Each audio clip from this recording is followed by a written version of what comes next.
Hello, everyone, and welcome to the 16th episode of Exploring the Motherland, a changing of the guards. I'm your host, Garth. This is Exploring the Motherland, African News with Garth. I'm your host. The purpose of this show is to promote the mission of Quest to Unite Africa. And you're all wondering, Garth, what is the mission of Quest to Unite Africa? The mission of Quest to Unite Africa is to promote critical infrastructure and economic development for the benefit of the diaspora and the continent as a whole. And we do this through our 4-pillar strategy. That would be technological innovation, medical, business, and cultural engagement.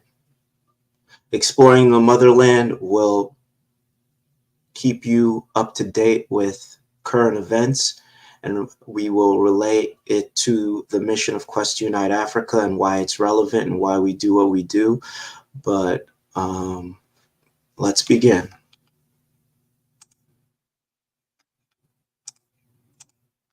Nigeria's Tinubu names 7 ministers, sacks 5 in cabinet, reshuffle. So if you were all paying attention, well, I want to say paying attention, for those who were in the last broadcast, there's a lot of things going on in Nigeria, a lot of turmoil. People are unable to pay for food. People, basically a living cost crisis. And there have been many protests, and the president of Nigeria really hasn't, fulfilled his promise of helping Nigeria get out of its debt and helping them utilize their petrol industry.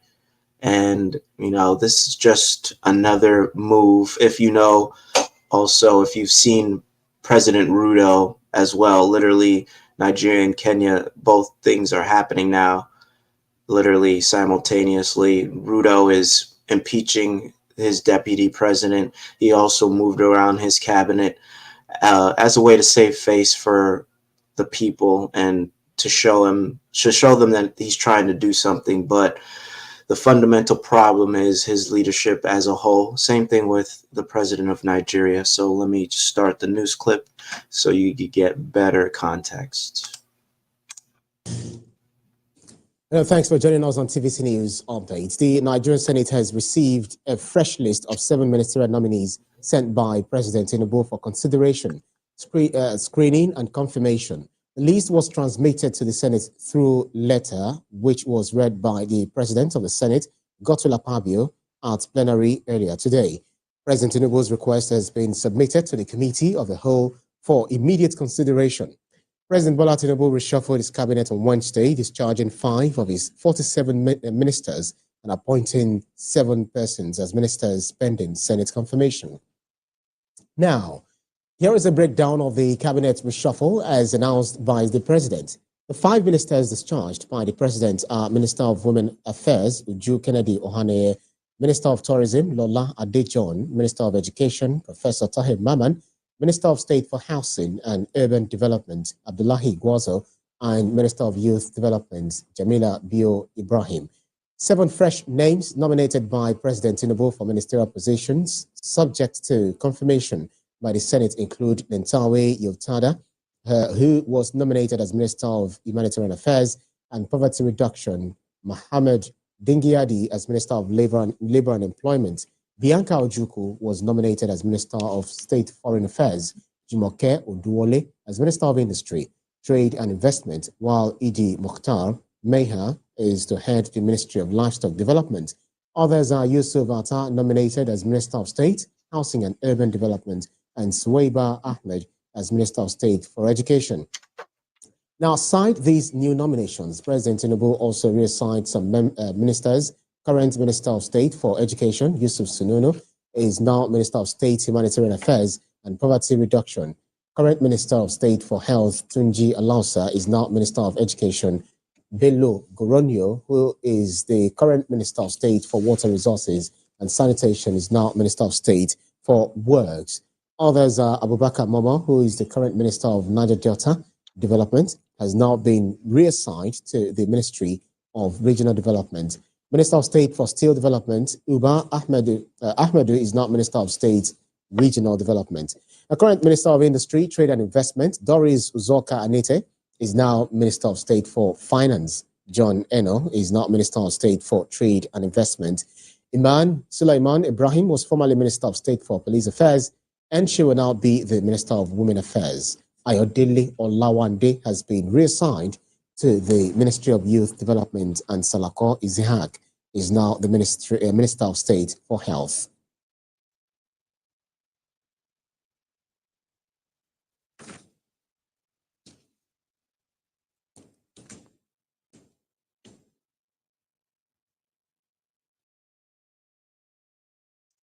Okay, so the real question at play here is what, Tinubu is changing his administration around so he could, again, save face and show that he's doing something or that he's taking these matters seriously, but he's not really fixing the issue or really, again, he's not fixing the issue of the two main things that are plaguing Nigeria: cost of living and the energy crisis, an energy problem with their petrol production and development, and what that looks like. There's been several moves by Tinubu that have caused Nigeria to go into further economic decline, and he really hasn't done much to give,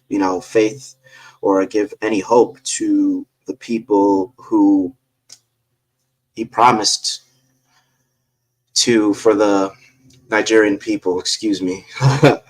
But basically, his administration tried to do several things, but the main thing that has plagued Nigeria and his policy was him devaluing the naira and slashing petrol and electricity subsidies, and that has sent the country into more inflation and debt. And the real question is, has he really done anything to culturally engage with the people of Nigeria and actually listen to their solutions or what they want done? Has he really honestly been a good leader and asked his nation or his people what would be important to get them out of this economic turmoil? No. And then this video will talk more about who has the right to make these changes. What should the people have been able to vote for these cabinet changes, or should they have been, or is it the government's right to shift around the cabinet based on whatever constitutional merit or law that they have put in place? Well, yesterday, President Bola Tinubu took the nation by surprise when he announced the reshuffle in his cabinet. The president sacked 5 ministers, nominated 7 persons to head different ministries in his cabinet, and reassigned 10 ministers to other ministries. This will be the first major shakeup in the Federal Executive Council by President Bola Tinubu and in Nigeria's presidential history, as this happened in his second year during a 4-year term of office. To help us break down the intrigues of this shakeup, let's now speak with Umar Aminu Kalgo. He's a lawyer and secretary NBA Benin Kebbi branch. He also joins me virtually from Kebbi. Good evening to you, sir. Thank you so much for coming on Politics Tonight. Welcome. My pleasure to be on the program. Right. So, how did you react to this news? Were you surprised? Did it come at the right time? Did it meet your expectations? Because, truly this was highly anticipated. Or did you think there should have been time for more reviews? Is 1 year enough? Or indeed the timing was appropriate when you put into considerations the pressure on Mr. President? I would say, looking at the nation and the economic situation and the agitation in the country, I think is a good development. As you can see, the interest that it garnered towards the polity is great. Looking at how people have been fall aback with the governance in the country, but this has reinvigorated the discussion and the polity. And it also shows a scorecard of Mr. President to his appointees as ministers, where we saw some have gained that his vote of confidence, while some has lost it in his promise to deliver to the nation the promises he had during his campaign. So I would say you see the mixed feeling with people who are considering, and if you consider the last administration, Nigerians in the past are used to reshuffle of cabinets. But when you look at the regime that have passed, preceding regime of Muhammad Buhari, is not something that you see all the same, all coming, always. So I think it has rekindled the interest of a lot of ordinary Nigerians towards the governance and see how things are translated as we move ahead. Let's talk about the sacked ministers, 5 of them. Do they deserve it? Do you think more names should follow? In the next batch or batches, what ministry needs new ministers? I think it's not about mourning. You see, the ministers, that is the responsibility of Mr. President under the Constitution, to appoint such people that he has confidence that will aid him in delivering to the nation. So we are holding the president as responsible for delivering this country. So whoever he deserves that need not to be in his cabinet, I think that's what Nigerians will go with. So it's not about mourning. They have done their best for the country, and Mr. President who appointed them feel that it is time to relinquish them and bring out some other people to who he feels that will better aid him in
delivering on those ministerial positions. So we should not look at it as a nation, we should look at from this larger perspective.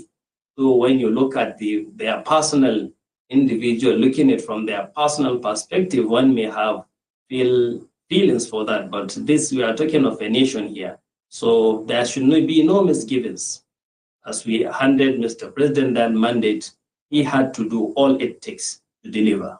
Mr. Cargo, who really, or who should be the better judge, or who should be the judge? Is it the government marking its own examination papers, or the people? And I'm asking because, yes, Hadiza Bala Usman was appointed special advisor to the president on policy and coordination. And according to her, every government requires effective result delivery, which includes tracking performance and managing consequences to ensure effective performance and accountability. But who should be the better judge, the government or the people? No, the people should be the better judge for the government in general. But what we're talking here, this is the instrument of the government to deliver. The instrument of government to deliver, the president is having his team. When he checkmates his team, he is better in position. I have the responsibility to checkmate his team to make it better, a better team. So in that regard, I would say the government is more in position to checkmate its team to enhance delivery. And I have seen the report, especially in the BBC Hausa, they talk extensively about the workings of Hadiza Bala Usman, the SA on policy coordination, that there was a feedback on people pertaining to the ministers and what have you. Whatever feedback is there, I think the responsibility is on the government to make sure that it's put a better team that would deliver.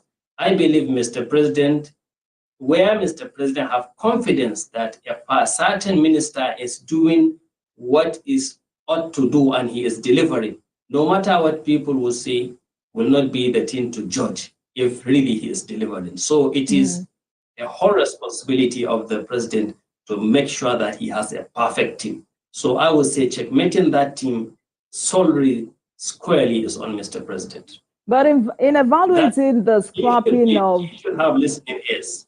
All right. But in evaluating the scrapping of both the Niger Delta Ministry and the Ministry of Sport Development, how would you comment the government? Because for the Niger Delta Ministry, there will now be a Ministry of Regional Development to oversee all the regional development commissions. And there have been several reactions to this development.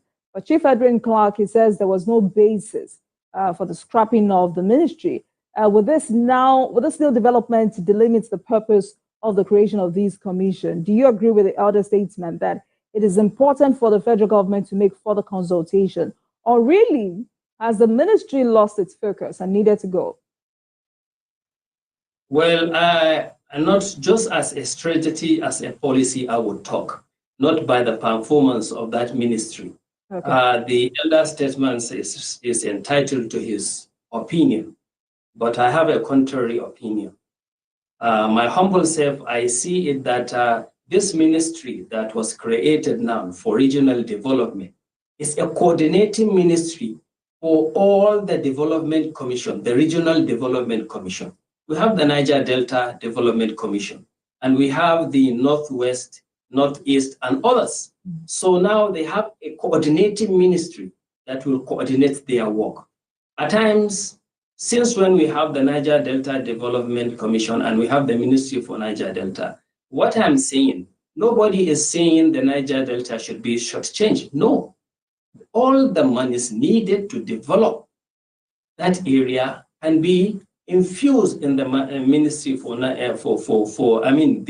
Niger Delta Development Commission and what have you. So I think it's a good idea to have a coordinating ministry for these commissions, regional commissions. That's my humble opinion. But Mr. Cargo, the fear is that the purpose of creating these commissions would cease to exist. Is this fear valid? I don't think it will cease. For me, it does not cease to exist. It's just that the region, it's just that it will coordinate the workings of this development commission. Nobody has scrapped the development commission. They are there.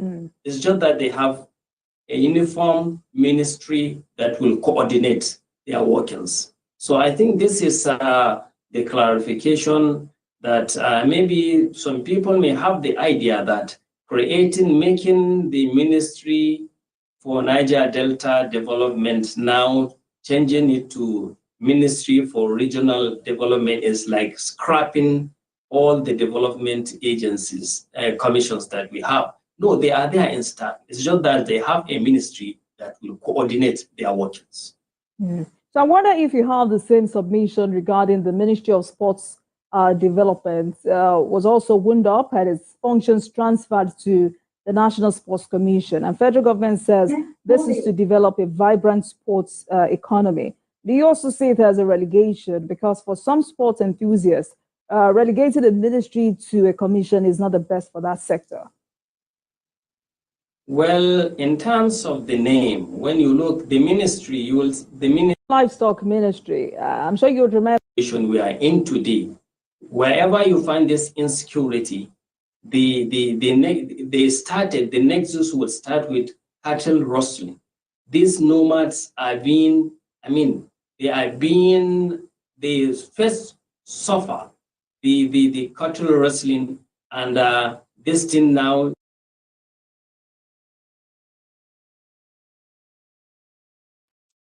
All right, family, I'm not going to bore you. We're going to get to the main story that everyone came in to tune in for, but I just wanted to show you a common pattern. And let me get this up here. As I said before, Ruto, Kenya's president, was reshuffling his cabinet after all this protest. And still, Kenya is still in mass turmoil. People are still living in poverty, and now they're getting rid of the deputy president. So we see this pattern in nations where there's Western influence, like especially Kenya and Nigeria, where the leaders are playing these political games and they're not really doing anything to come together to help the people and to create initiatives that create economic development and critical infrastructure. For one, again, the Nigerian people are living in destitute conditions, and their access to energy and gas is limited, and they have to use generators that are not reliable. And Nigeria is one of the hugest producing oil companies, and they're still having trouble with the development of their own oil pipeline and their oil export production. So they still import oil, and there's a lot of bad policy. And what we want to do here at Quest Unite Africa is find ways where we can help make initiatives to make renewable energy such as solar, wind, and hydroelectricity more affordable. We could do that through financing energy, allowing the Nigerian people to have the equipment and the infrastructure to be able to have a renewable energy source, and we would be able to work with them so it would be beneficial to them, and they would be able to pay that back tenfold really easily if we give them an affordable loan and we are able to help train them as to what they would need to do in order to have a successful energy market and also be able to upkeep their energy market. And I just want to show you a little bit of, if no one knew or hasn't known, that in July, again, Ruto did the same thing. We begin the news hour with breaking news out of Kenya, where President William Ruto has sacked nearly all of his cabinet ministers. The announcement comes after weeks of unrest over a taxation bill. Ruto has cancelled the proposed tax increases. Demonstrations have continued, calling for him to resign. After a holistic appraisal of the performance of my cabinet and its achievements and challenges, I have today decided to dismiss with immediate effect all the cabinet secretaries and attorney general of the Republic of Kenya, of the Cabinet of Kenya, except the Prime Cabinet Secretary and Cabinet Secretary for Cabinet Secretary for Foreign Affairs and Diaspora Affairs. And of course, the office of the Deputy President is not affected in any way. Malcolm Wade joins us now on the line from Kenya's capital, Nairobi. Okay, and that was in July. And I put that video in here, and you know how he said that he wasn't going to get rid of his deputy president, but what do you know? We're here in October, and he basically, again, we showed this last show, but he has literally ostracized his deputy president.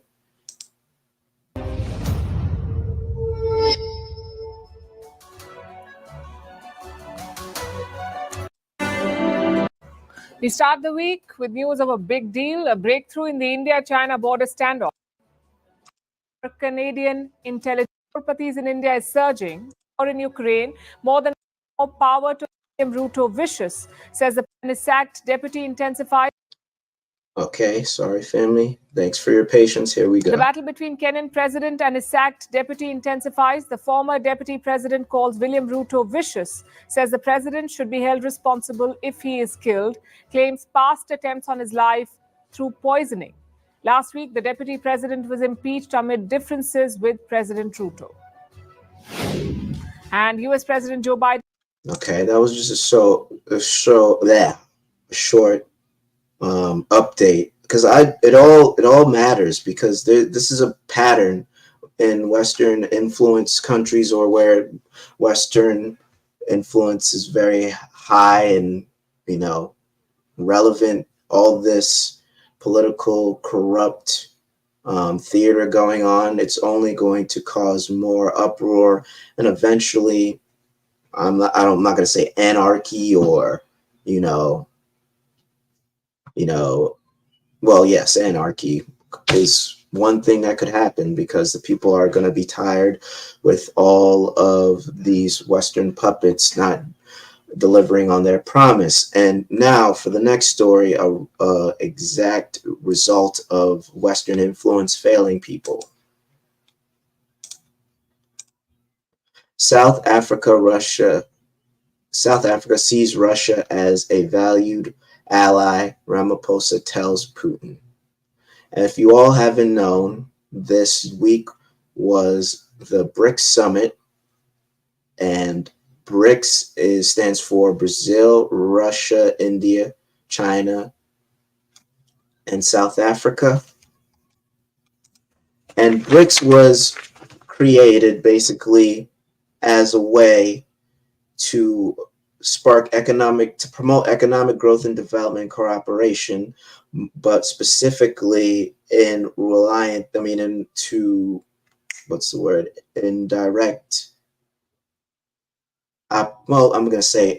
opposition of Western influence. Their goal is to help reduce dependence on the US dollar, and they want to also enhance global influence to combat the Western influence going on. Basically, you all know that the dollar is the standard, and it has been used to sanction all these other countries such as Russia and China. And, that's also them weaponizing the dollar in order to have countries have no access to that money. So when you are sanctioned, you basically are shut out of the market. And this Brics is an initiative to help get those countries back that trade ability and that economic freedom that is stifled by Western geopolitical politics that they have used to weaponize the dollar. And this, as I said, this is a changing of the guards, because now a lot of countries are joining Brics, and a lot of countries see this as an opportunity to get back their influence and to get back their economic freedom and economic exploration, and not be tied up by the dollar.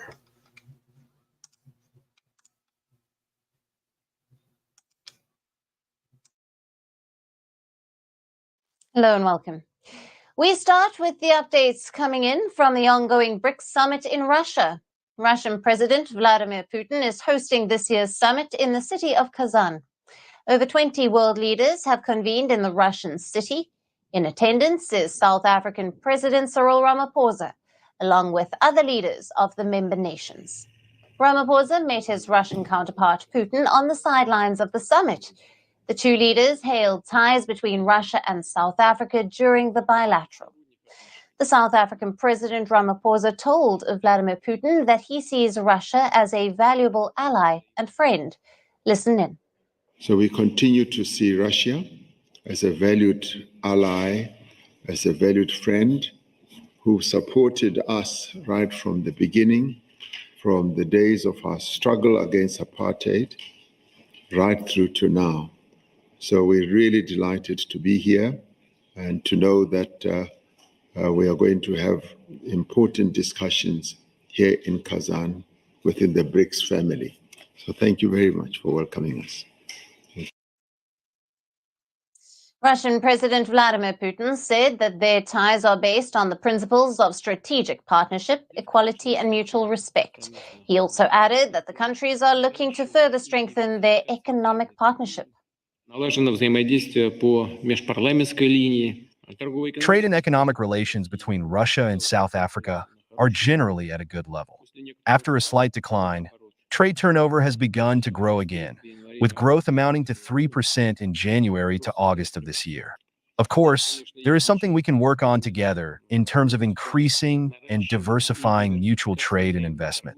Promising areas of cooperation include energy, industry, agriculture, science, and innovation. Last year, South Africa hosted. So you heard energy is one of the huge things in Africa. Africa is severely lacking in energy, critical infrastructure, you name it. It is very limited, and it was purposely limited by Western influence and those Western nations who have been taking resources for pennies on the dollar and who have not been doing the proper training to help the countries that they stole from upkeep or their production or be able to have their own economic autonomy over their resources.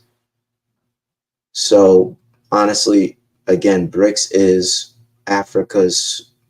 this is one of Africa's ways of going, circumventing Western influence and actually trying to make strategic partnerships, as she said, that help benefit them instead of allowing Western influence or democratic Western policies come in and give them all these false promises, and their country is still living in squalor while they really are one of the richest richest continents based on resources and things of that nature, where they are completely being exploited.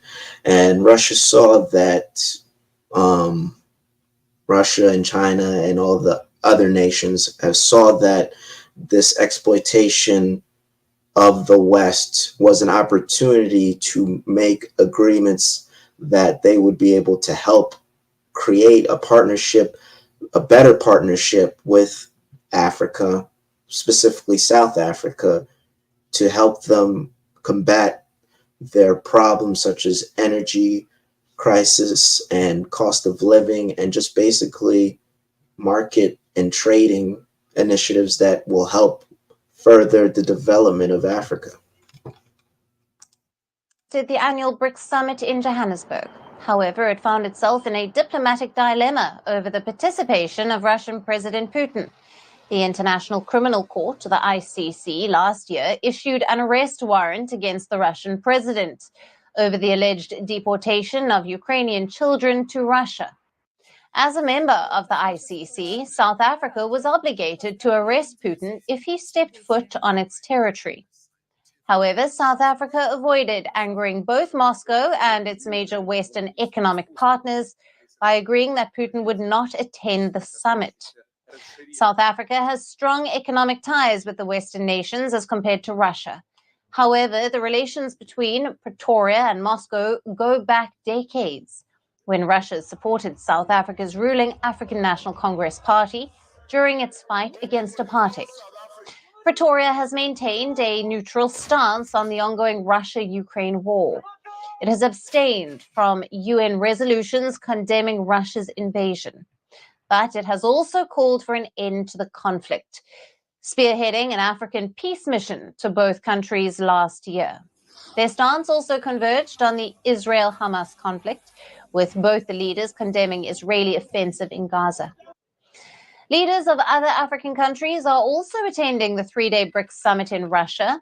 These include Egyptian President Abdel Fattah el-Sisi and the Ethiopian Prime Minister Abiy Ahmed. The BRICS bloc of developing economies that initially comprised of Brazil, Russia, India, China, and South Africa extended invitations last year to include Egypt, Ethiopia, Iran, Saudi Arabia, and the UAE. After these countries applied for membership. Now, Saudi Arabia is yet to formally join, but the others have. Observers see the BRICS expansion as a way to counterbalance the Western clout. Several African nations have expressed their will to join the bloc, including Algeria, Nigeria, the Democratic Republic of Congo, Comoros, and Gabon. Now, they reportedly view dollar's dominance over the global financial system as impeding their nation's economic growth and are seeking alternate economic partnerships. The BRICS summit also comes as Moscow continued to boost presence in the continent. Now, could the gathering in Russia be Putin's gateway for further expansion in Africa? We are now being joined by Professor William Gumede, founder of Democracy Works Foundation. He is joining us live from Johannesburg, South Africa. Thank you for being with us, Professor. Good afternoon, and good afternoon to your viewers. What are the key topics that were discussed between Russian President Putin and South Africa's President Ramaphosa during their meeting, and how might these influence South Africa-Russia bilateral relations? I mean, this is certainly, the largest summit of BRICS since its formation. And, in January, it became 9 members. And now just more countries wanting to join it. So really, it's a very, very big grouping now. Now, it is important, since last year when South Africa hosted the BRICS summit, this year, we now have a government of national unity. The African National Congress was a dominant party in power last year when South Africa headed the presidency of BRICS. And now, situation is different. The ANC is now part of 10 other parties in a government of national unity or a coalition government.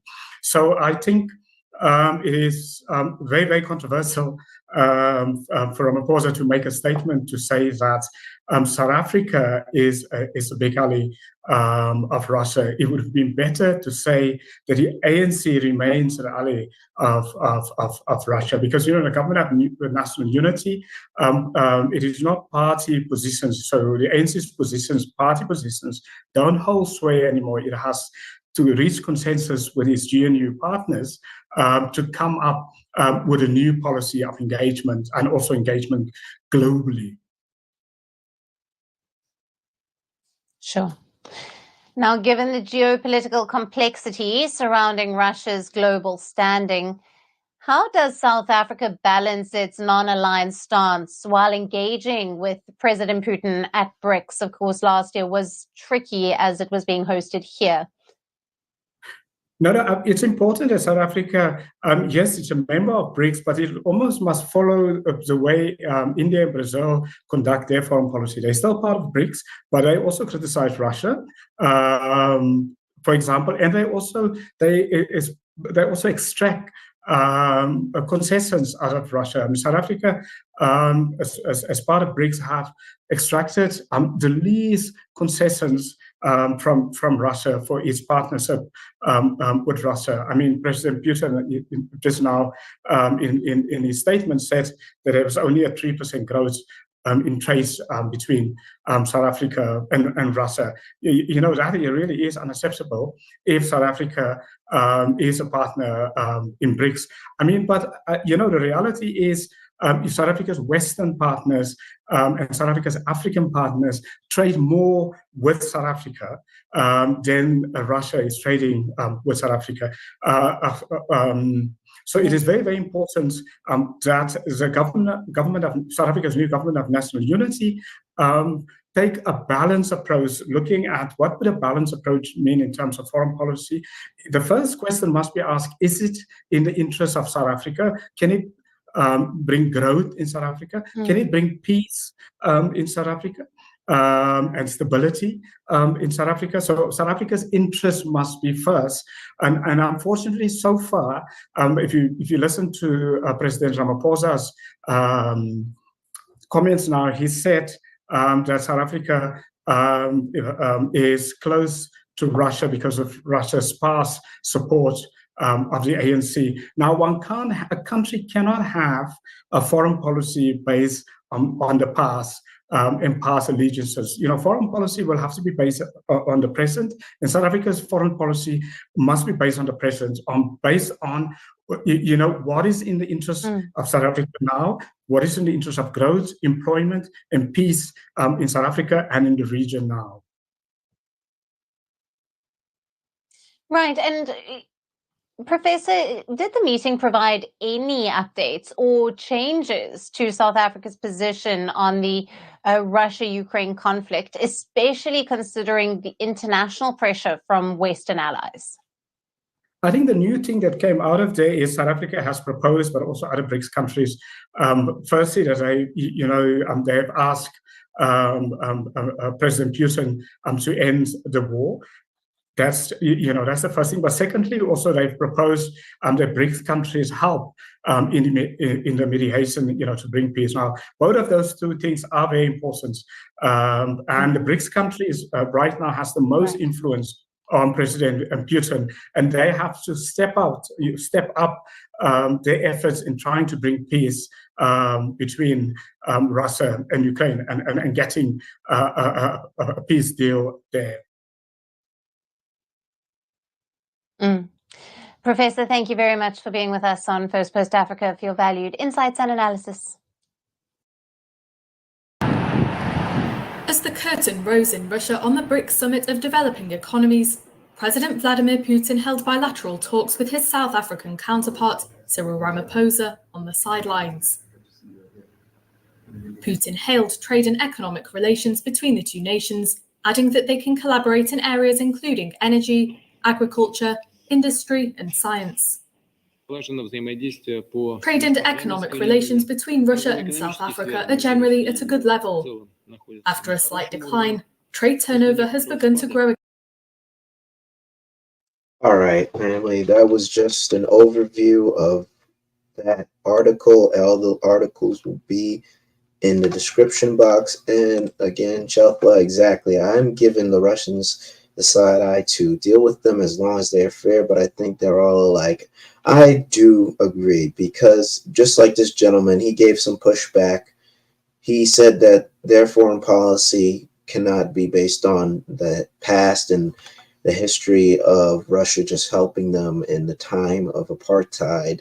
He said they have to do deals and initiatives that are going to help South Africans as a whole first. So we will see, because Ramaphosa is basically the cheerleader, for lack of a better term, for Russia to get African nations to join Brics. And we see here that Brics is making an opportunity or trying to create a strategic relationship out of a need. Basically, that need is for them to expand for Africa to expand its agriculture, energy, and science, and all other markets to help them, progress, because they have been under Western influence and rule for so long, and they've seen what it has given them. Now they are exploring another option, an alternative, so to speak. But at what cost, as Shetland says, as long as they're fair. I mean, I don't know exactly what Ramaphosa's intentions are, what he's doing behind the scenes, but at face value, it seems he's doing more for South Africa than what Ruto is doing for Kenya and what Tinubu is doing for Nigeria. But we will see, because these things will have to play out as, again, this is there's so many geopolitical angles, but I'm just going to take it in the arena of economic infrastructure and critical, I said economic development and critical infrastructure. South Africa sees an opportunity to expand on those two important initiatives to help the country grow.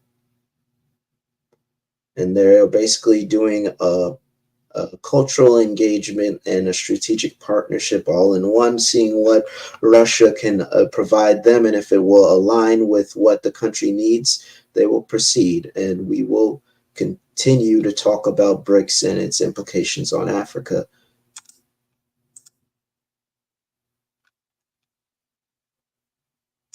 We look forward to the report that will be given by our finance ministers and central bank governors on the use of local currencies in international trade and financial transactions between BRICS members and their trading partners.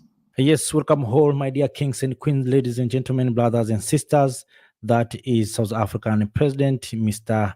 Cyril Ramaphosa, delivered country statement during BRICS Summit preliminary session at the 16th BRICS Summit in Kaizen in the Russian Federation. So President Ramaphosa has spoken many things. So I would like to take this opportunity to welcome you to watch this video from the beginning till the end. Listen what Ramaphosa has said during BRICS Summit. President Vladimir Putin, Your Excellencies, fellow BRICS leaders, honorable ministers, excellencies, and ladies and gentlemen, allow me to start by thanking President Putin and the people of Russia for hosting this, the 16th BRICS Summit in this beautiful city of Kazan. It is fitting that we hold the BRICS Summit in a city that is so rich in heritage and culture as we embrace this new chapter in BRICS as an expanded family of countries equally rich in history, culture, and capability. Our story as the BRICS countries is a story of solidarity, of mutual respect and mutual benefit. BRICS is an inclusive formation that has the ability to change the trajectory of the global South. To do this, we must realize the full potential of our economic partnership to ensure sustainable development for all and not just for some. We must undertake bold steps towards a mutual, shared, and equitable prosperity for all. Like most of the world, South Africa desires the smooth operation of supply chains, trade, tourism, and financial flows free from external influence in a multipolar world. Working together, the BRICS family has an important role in addressing the key challenges of the global South in partnership with like-minded emerging market economies. We look forward to the report that will be given by our finance ministers and central bank governors on the use of local currencies in international trade and financial transactions between BRICS members and their trading partners. A few days ago, the BRICS business entities gathered in Moscow under the stewardship of the BRICS Business Council to explore tangible trade opportunities between our countries.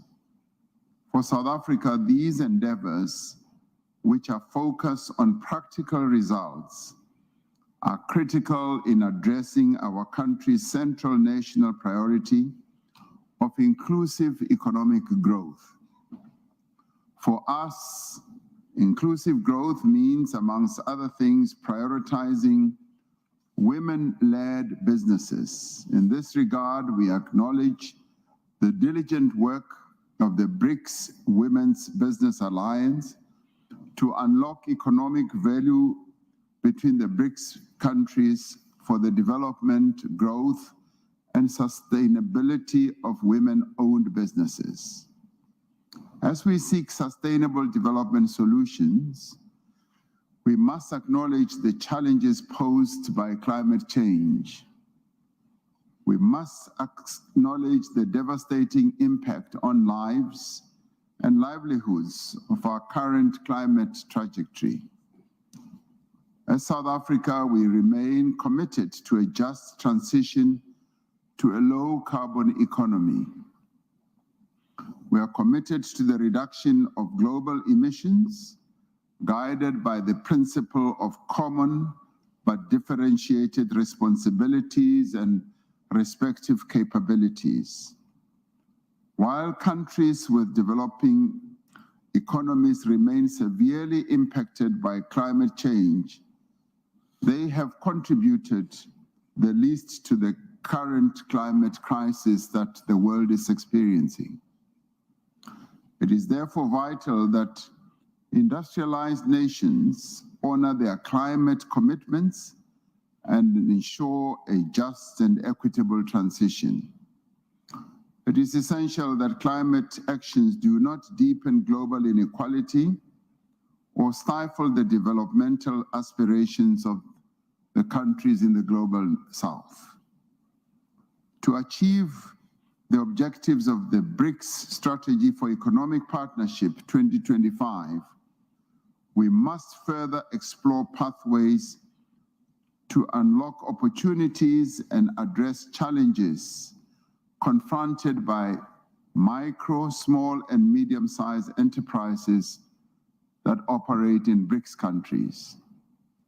We must intensify cooperation amongst BRICS members by launching common development programs in the fields of exports, industrial cooperation, and technology exchange. We have called for the recalibration of trade rules to enable industrialization. The WTO must be reformed. We must enhance beneficiation of mineral endowments of BRICS countries closest to the source where these minerals are produced. This is important for development and for the advancement of our decarbonization goals. The unique role that is played by the new development bank as a multinational development bank is pivotal to the development aspirations of our group and emerging markets and developing economies at large.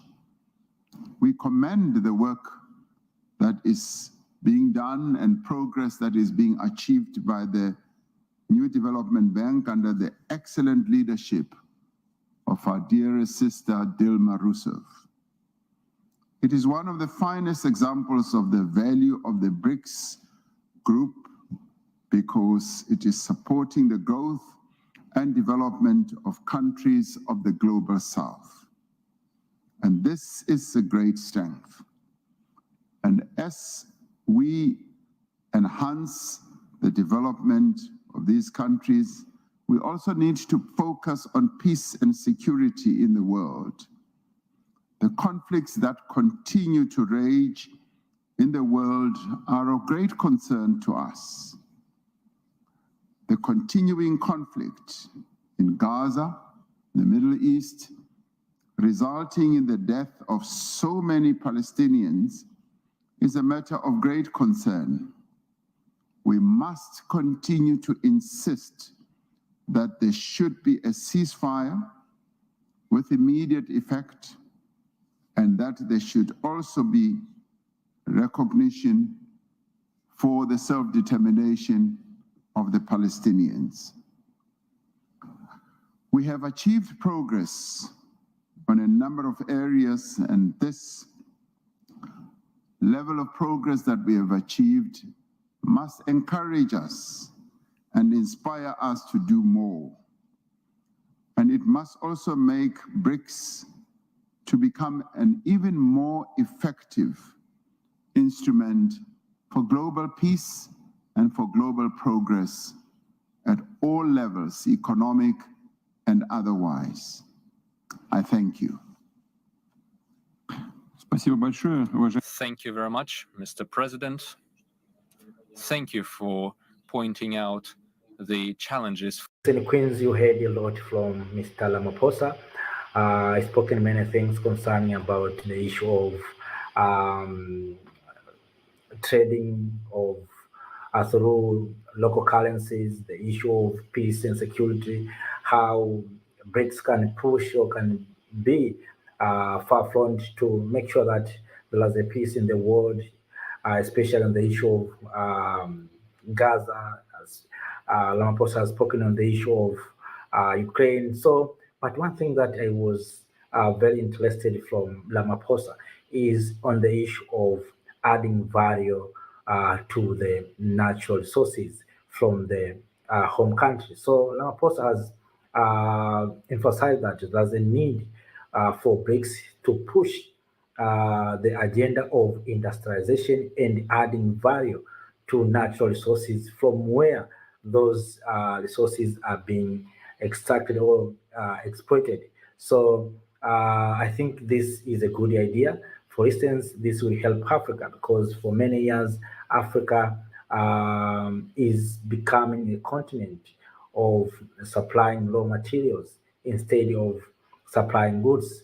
So if BRICS can support industrialization, value addition, I think this will be a good thing. And that's where Africa we can benefit from BRICS because you see that the Western countries, they have appetite of taking only resources without allowing Africa or African countries to add value.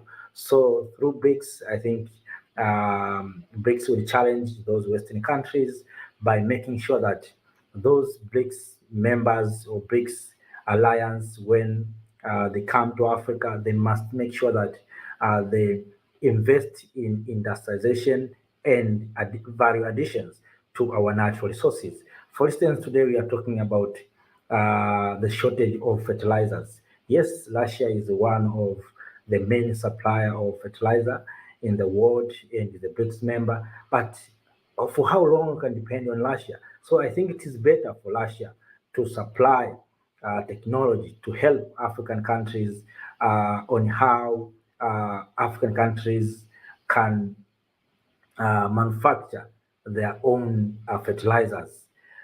About the issue of nuclear technology. So we have resources. For instance, in the country such as Niger, Niger has uranium, huge deposit of uranium. Not only Niger, if you go to Tanzania, you find uranium. If you go to Namibia, there is uranium. Congo, uranium is there. So instead of exporting these resources to the Western world or Eastern world, we need also these resources to be processed here in the continent of Africa, so that if it is the issue of electricity, even Africa, our African countries can benefit from electricity produced by nuclear or by uranium.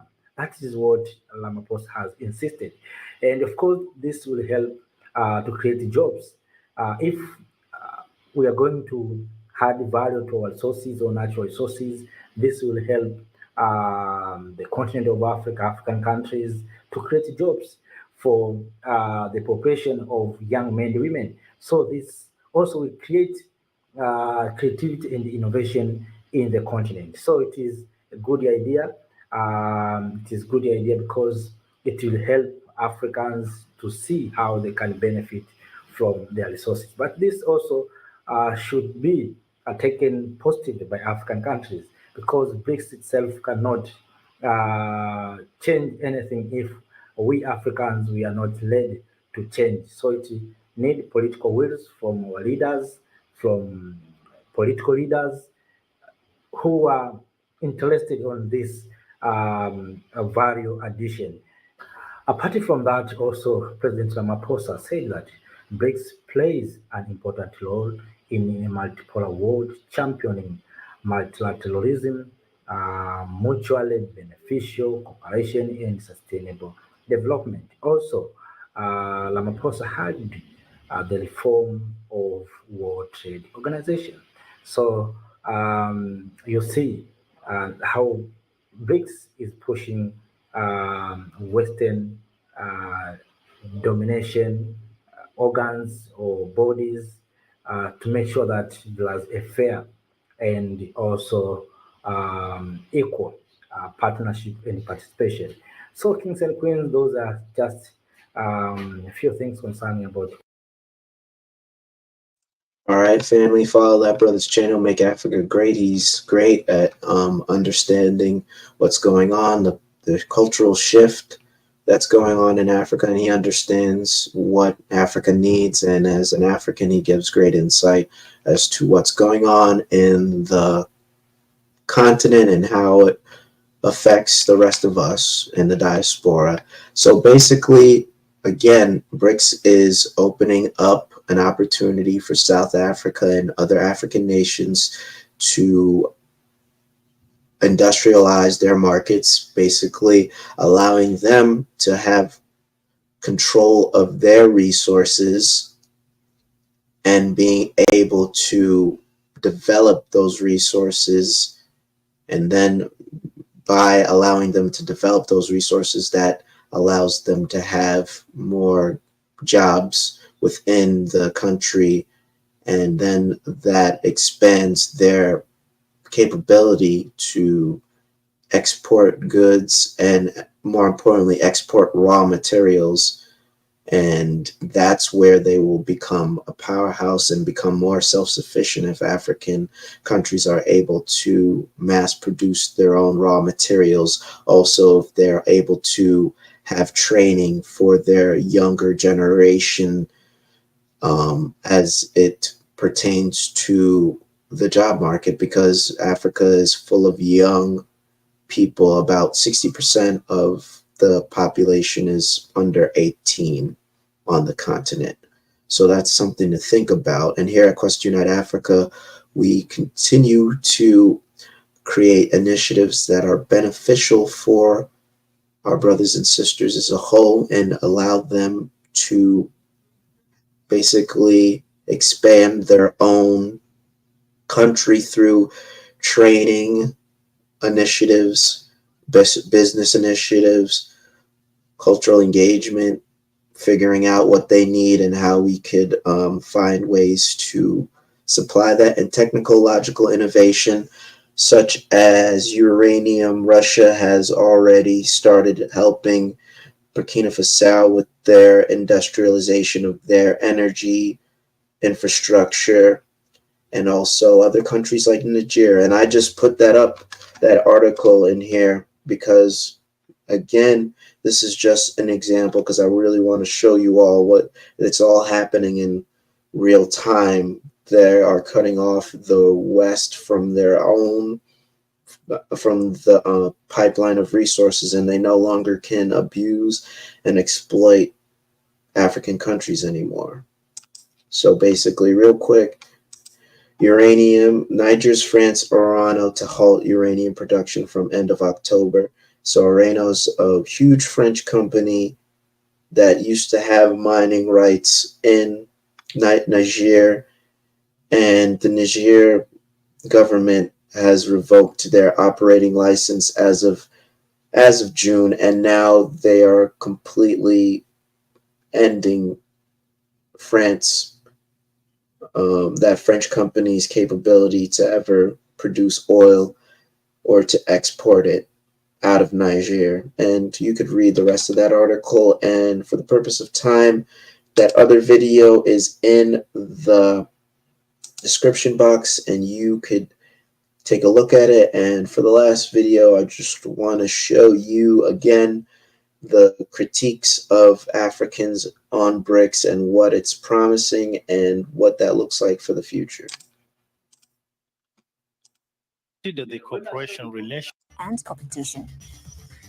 of global economic growth, Africa stands to benefit. Economic benefits. However, these new and meeting global demands.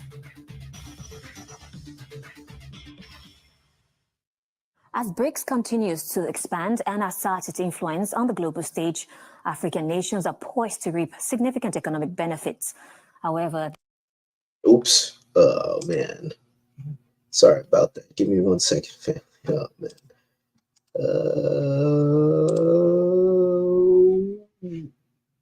Where's that? And Judah Mac, thank you, brother, for that gift. And anyone who else feels led to help support this channel, or you like the content, just hit that money sign, and whatever you feel like donating or sending, thank you for your support again.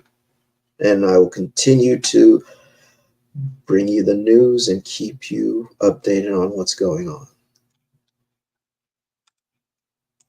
The cooperation relations poised to G7, the bloc of global unity also present challenges requiring a careful balance between economic growth and geopolitical considerations. We delve into these matters. As the BRICS group, which includes Brazil, Russia, India, China, and South Africa, become a major driver of global economic growth, Africa stands to benefit significantly from the bloc's expansion and rising influence. Russian President Vladimir Putin emphasizes that BRICS countries now account for 37% of global GDP, surpassing the G7. The bloc, which now includes new members like Egypt and Ethiopia, offers Africa crucial economic opportunities, especially in trade and infrastructural development. The opportunity for South Africa and for the African continent that is presented by BRICS is absolutely massive. South Africa has already seen growth in trade because of our presence in BRICS. The collaboration has allowed South Africa to expand its trade footprints, with the rest of the continent poised to follow. Egypt also says its involvement is already yielding benefits.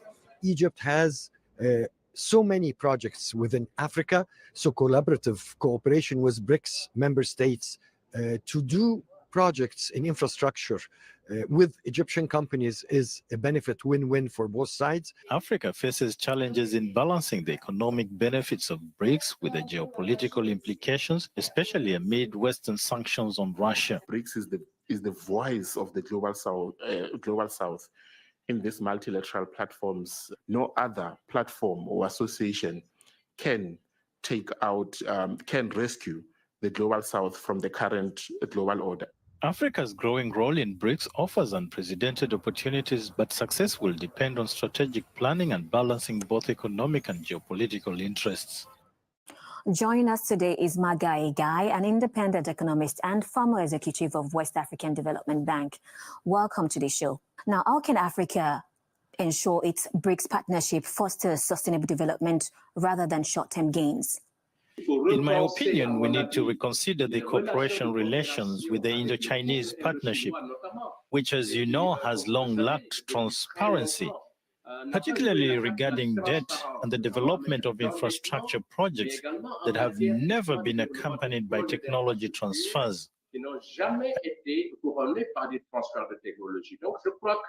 I believe that today we need to rethink the relationships between certain BRIC countries and Africa. And we also need to encourage Russia to take a greater interest in Africa, especially regarding security issues that have become essential for ensuring the development of countries on the continent. Now, in what ways can the implication of Africa in the BRICS impact its global trade position, especially with the US and the EU? Africa represents only 3% of global trade, which is very little. I think that if the Indo-Chinese approach changes, and if Russia participates more actively in trade between member countries, it should help counter this Western atmosphere that could even, unfortunately, jeopardize several trade agreements.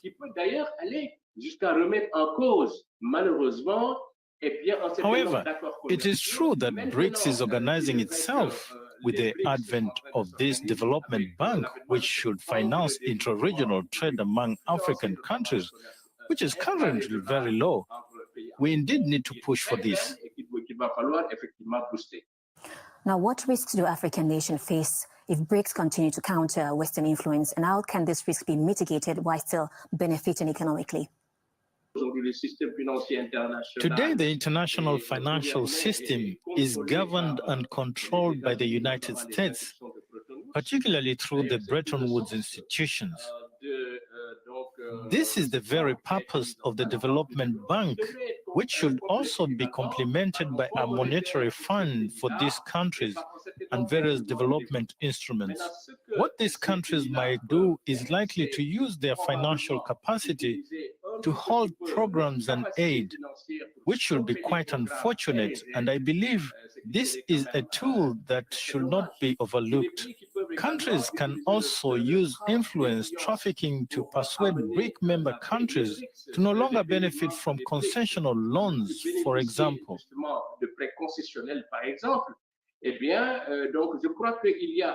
I believe there is enough of a financial argument which should not be neglected in a relationship. Efforts should be made to strengthen cooperative relations between BRIC member countries and other African countries.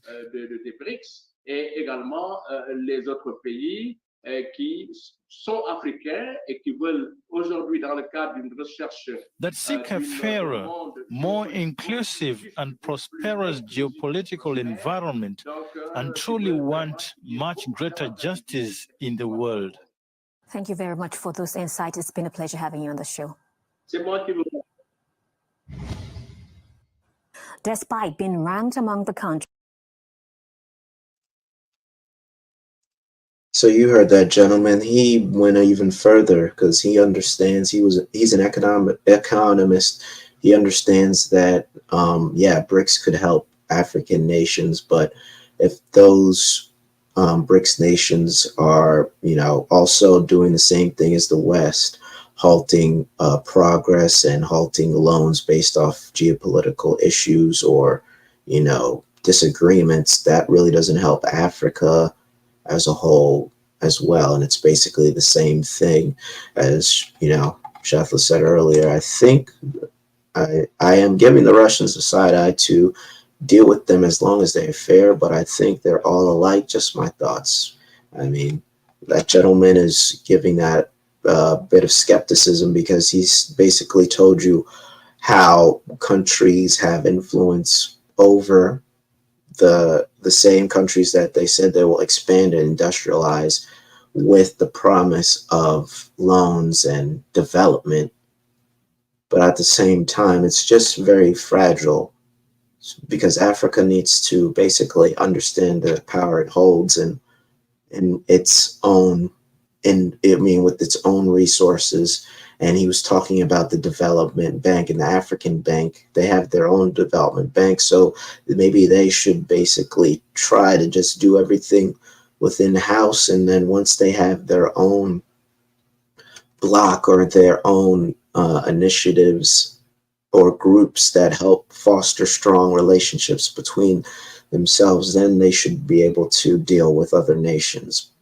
So that is all I have for today. Thank you everyone for tuning in. Thank you for your sticker, Brother Judah Mack. Again, if you feel led to help this channel support Quest Unite Africa, please hit that money sign and send a super chat or sticker. And let me just read this interesting point. Intracontinental trade is an important factor for African countries to establish stronger economies without Western influence. Exactly, even without influence from China and Russia as well. Because if you have been watching these broadcasts and exploring the motherland, China isn't all that much different than the West with the loans they give and their promises. They're just better at being a little bit more meticulous with their wording and their with their approach, but they're pretty much the same. I'd give Russia a little bit of benefit of the doubt because Putin is a little bit more diplomatic and pretty much more understanding with what is happening, and he understands the influence that African nations hold and African leaders hold. So he's being more respectful, and he's, has seen people like Ibrahim Traore and all, the AES, the alliance. Oh man, what is the AES? Alliance of Expanded Sahel States. I'm pretty sure that's what it is, but I'm going on a tangent. But the point is that Russia has already done what is needed to show good faith that they will help expand African countries such as Niger, Mali, and Niger with their uranium initiative and expanding the output of uranium in those countries, and also help developing nuclear energy plants. So it's obviously all, there's so many opportunities for growth in Africa, and here at Quest to Unite Africa, that's what we are trying to do, to foster strategic relationships that benefit the continent and the diaspora as a whole. And Static State of Mind, thank you for your gift. And again, thank you for joining me here. I will be back next Friday at 10 a.m. and everyone enjoy the rest of your day and your Shabbat.